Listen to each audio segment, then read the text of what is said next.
Deb, thank you for joining us for a short while just to give us a little bit of an insight into the world of lettings. So how long is it you've been in this business now? 32 years this year, but it seems like yesterday, Pose. She says with a smile on her face. So things have changed hugely, haven't they, during that time? What do you think's changed especially? Oh, massively. The legislation is completely different to what it was 32 years ago. Yes. And it's ever changing. There's more legislation to come. But we like to keep ourselves up to speed with it to make sure our landlords are always compliant. But it's also important that the tenants are safe. So, we're always looking for hazards if we do management visits, just to make sure that everything is tip-top in the properties and the landlords are happy with and protected.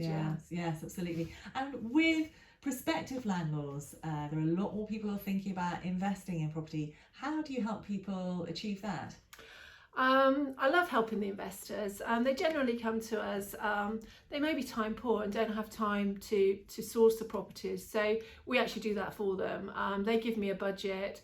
We talk about the market. I can advise them on what properties are in demand, what the areas are, what type of tenants we're likely to get, and I just literally look at what their needs are and go out and find the properties. So is it sort of, because some will be looking for capital growth, some will be looking for the best yield, and I guess properties vary and how they can meet that demand. Yeah, that's right. If you're looking at a flat, for instance, you're probably not going to get the capital growth on that, but you probably get the yield.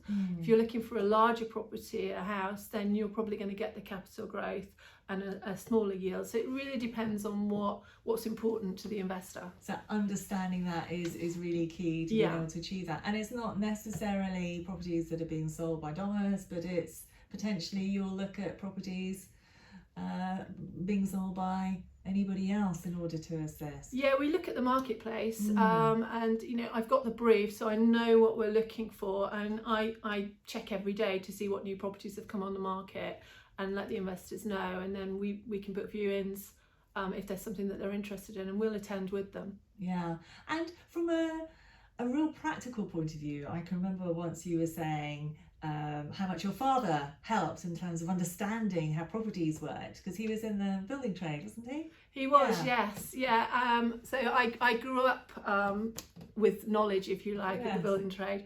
So it's easy to find out if there's any maintenance issues. Yes.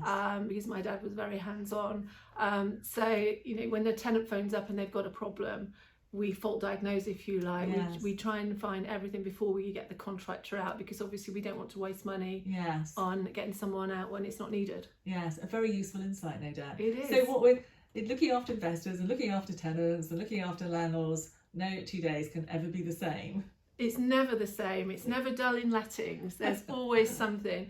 You set your day, and then with one phone call that can change. So it's good to be in lettings at the moment. Debbie, thank you for sharing those insights with us. We're certainly glad you're on our team. Thank you.